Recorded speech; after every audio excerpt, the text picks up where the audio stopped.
Crazy news about Barium has just been released, and it is absolutely massive. It is so massive that whatever news you have heard before is nothing compared to what I'm about to reveal in this video. This is the real juice, so make sure to stick around for it. Disclaimer. Getting right into it. Satoshi has finally released the second blog in the series. First off, getting the second blog now means that we are inching ever closer to the launch of Shibarium.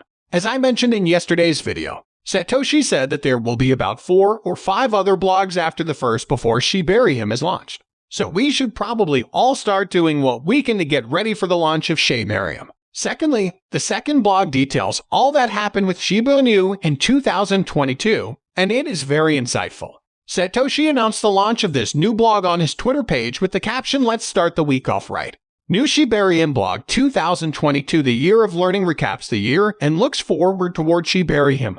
Read it so you're all caught up, and you can be sure that I have read up on it to summarize the whole thing for you. Satoshi starts the blog by reminding everyone about his place in the shibainu ecosystem. He stresses that he is really just a member of the community, even though he agrees that he is not an ordinary member. Some might consider him a god, and some might consider him a devil. He disagrees with both, though, and just thinks he is doing his best to make sure that shibainu is the best. But I guess you can tell us in the comments section whether or not you think Satoshi falls into any of those categories. Then he went on to explain why he decided to terminate the breach. First off, he thanked all the people that have served as breeds, including Trophies, Kraken, Queenie, and Milkshake, acknowledging that they worked really hard and were of great benefit to the ecosystem. But according to Satoshi, their duties have expanded to include more than just defending the shibainu project. Their job of defending the project included pushing back against flooders and always being on hand to answer questions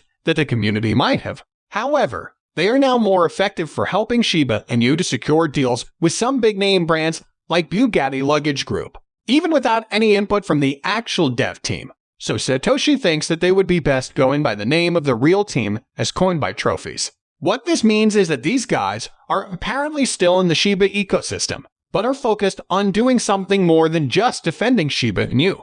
The next thing that he talks about in that blog is Shiba Eternity, the shibainu game. He starts by mentioning how creating Shiba Eternity cost more than the dev team was expecting, especially because they decided to hire a professional game development studio, Play Studios, to do the job. The game came out really good, as you can probably testify, but apparently the dev team was not able to recoup the expenses on launch day, even though the game launched at #1 in both app stores. But it doesn't seem all bleak. Satoshi writes that being said, I'd still like to thank William Volk, who has been working with app and revenue drivers that push installs, CPI, ARPU, and other metrics will allow us to keep scaling until we finally reach profitability and turn the tide of the iOS and Google Play versions of the game. Even though I understand this will be a challenge to accomplish without millions of dollars in marketing, he doesn't consider the game a failure, though, because the plan was to launch a game that plays well and can be leveraged for the greater cheapo community.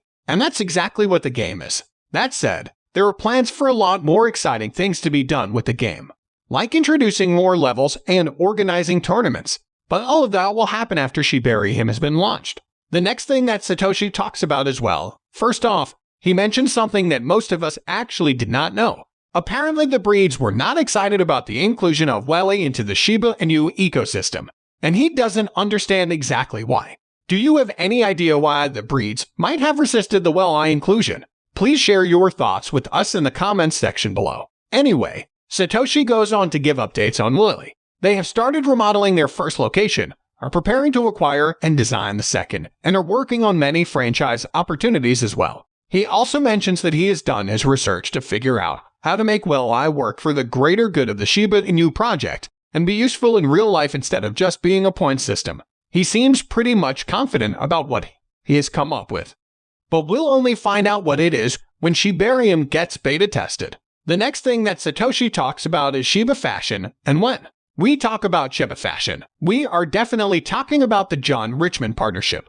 There's also a piece of information here that many of us probably didn't know. The Welly team actually introduced the dev team to the John Richmond team. If you found this really valuable, please drop a comment and share this video with friends. It really helps me with the YouTube algorithm, thus helping me to keep increasing the quality of the videos. Anyway, Satoshi started out by mentioning that there was supposed to be a launch of 40 Shib pieces that took longer to develop than expected. He understands that creating things that are unusual and bespoke takes time, but by the time the pieces were ready to be launched, the market pulled the rug from under them. That would have required him to pull out funds from his own pocket, but they were able to come up with a solution that prevented that. So the 40 pieces won't be launched anymore. What we'll be getting instead are avatars and the metaverse that will be dressed in John Richmond X shibainu gear.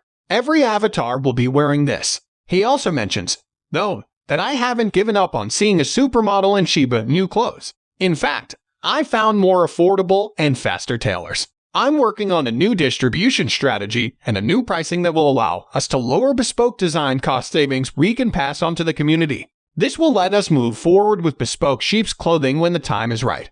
Naturally, he segued into talking about Shib, the metaverse. But before we get into that, this channel has a daily giveaway of 100,000 Shib. For a chance to participate in this giveaway, all you have to do is subscribe to this channel, like this video, and leave a comment below. #shibainu.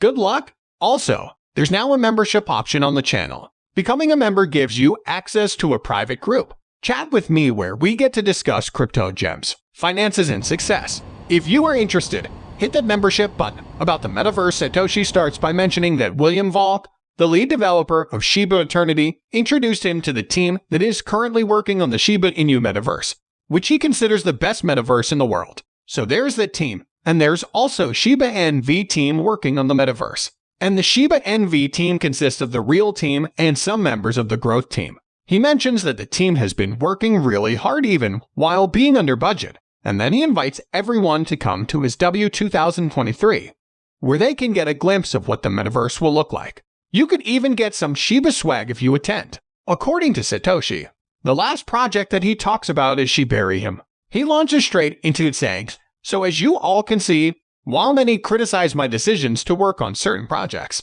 my focus this whole time was to understand how to make Shibarium different, viable for the common ecosystem, and not just scammy projects, and find the best team possible for the job. I've kept on this with single-minded intensity, regardless of the constant barrage of when Shibarium and less than kind comments about my character. He goes on to explain how working on Shib has been really tasking on him, his finances, and his relationships as well. He also mentioned that he has been stalked, extorted, and even received death threats. As a result, he felt that he needed to go on a spiritual journey, and he says that it has helped him decide to handle things better and be the best him. He has apparently learned to trust the various Shiba teams and allow them to do their own thing for the most part. As for when exactly the Roman 11 bearing platform will be beta launched, there's still no launch date or even launch window. All Satoshi said was soon, friends. Until then, be well. So be well. But I hope you know that you can express your thoughts in the comment section below.